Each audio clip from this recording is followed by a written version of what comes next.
friends, I'm Dr. Sabah Khan, homeopathic consultant.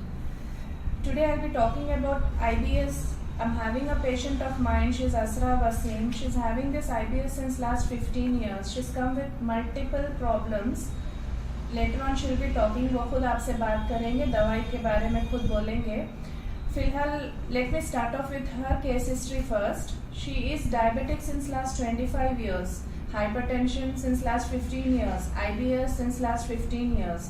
अब 15 साल और 25 साल से वो एलोपैथिक मेडिसिन पे है, ऑन एंड ऑफ होम्योपैथिक भी ले रहे छोड़ रहे. अब रही बात IBS के लिए उन्होंने काफ़ी एलोपैथिक मेडिसिन लिया है, जिसमें एंटीबायोटिक्स भी यूज़ किए हैं, एंटासिड्स भी किए हैं और प्रोबायोटिक्स भी लिया है.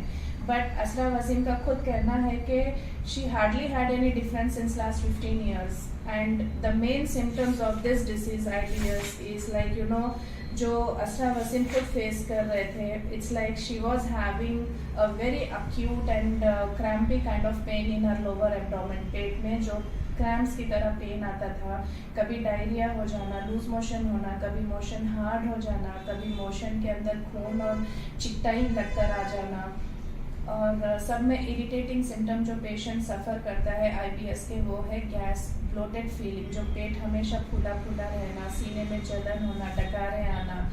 एंड असरा वसीम को फूड एलर्जी जैसे हो गया था, लाइक फूड इंटॉलरेंस रहता, जैसे कि कैबेज खा लिए तबीयत ख़राब हो गई, आलू खा लिए तबीयत ख़राब हो गई, यहाँ तक कि दही भी सूट नहीं कर रहा था, वेजिटेबल्स भी सूट नहीं कर रहे थे. एंड अल्टीमेटली होता क्या है कि पेशेंट डिप्रेशन में चला जाता है, एंग्जाइटी डेवलप कर लेता है, रातों में नींद नहीं आती है. अब इसमें एलोपैथिक डॉक्टर करेगा क्या? एंटीबायोटिक्स देगा फॉर डायरिया, कॉन्स्टिपेशन के लिए लैक्सेटिव स्टार्ट कर देगा, एंग्जाइटी और डिप्रेशन के लिए उसको है ना, एंड एंग्जाइटी और डिप्रेशन के लिए एक साइकियाट्रिस्ट के पास फॉरवर्ड कर देगा. एंड अल्टीमेटली होगा क्या कि 20-25 ईयर्स के बाद केस वर्स हो जाएगा, वन और दी अदर सर्जरीज के लिए फॉरवर्ड कर देंगे. अब रही बात, यूजुअली ऐसे पेशेंट्स को हम एडवाइस देते हैं कि क्या क्या खाने की चीज़ें अवॉइड करना चाहिए. जैसे कि पहले तो वो लोग कॉफ़ी, अल्कोहल और शुगर बेस्ड जितने भी सॉफ्ट ड्रिंक्स होते हैं, ये सारी चीज़ें अवॉइड करना चाहिए. एक हेल्दी डाइट फॉलो करना चाहिए. और सब में बहुत इम्पॉर्टेंट चीज़ है रात की नींद. नींद काफ़ी ज़रूरी है पेशेंट्स के लिए. तो अब मैं फॉरवर्ड करती हूँ असरा वसीम को. She herself will talk about her case. मेरा नाम असरा वसीम है और मेरी एज 60 इयर्स है. मैं तकरीबन 15-20 इयर्स से IBS से सफ़र हो रही हूँ. मेरे को ऑन ऑफ मोशंस हो जाते, कभी खाना खाते ही हो जाते, कभी उठते ही हो जाते मोशंस. तो 3-4 मोशंस तो कैसा भी होते, चाहे मैं कुछ भी खाओ, दही चावल खाओ, कुछ भी खाओ, मेरे को पचता नहीं था. मगर अल्हम्दुलिल्लाह मेरे को अब मैं 2-3 मंथ्स से डॉक्टर सबा के पास मेडिसिन ले रही हूँ. तो अल्हम्दुलिल्लाह फिर मेरे सिम्टम्स पूरे ख़त्म हो गए. विदिन 15-20 डेज़ अल्हम्दुलिल्लाह मेरे को IBS से नजात मिल गई.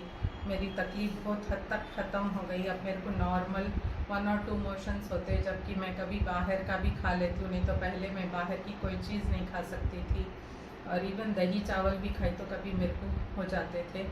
अब अल्हम्दुलिल्लाह मेरी तबीयत बिल्कुल ठीक है.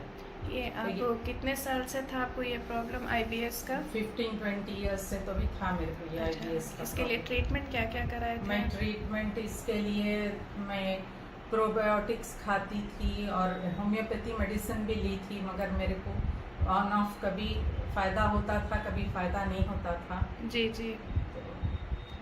तो रोज़ कितने मोशंस होते थे आपको? स्टूल्स कितने बार जाते थे? 3 to 4 टाइम्स हो जाते थे मेरे को मोशंस. अच्छा.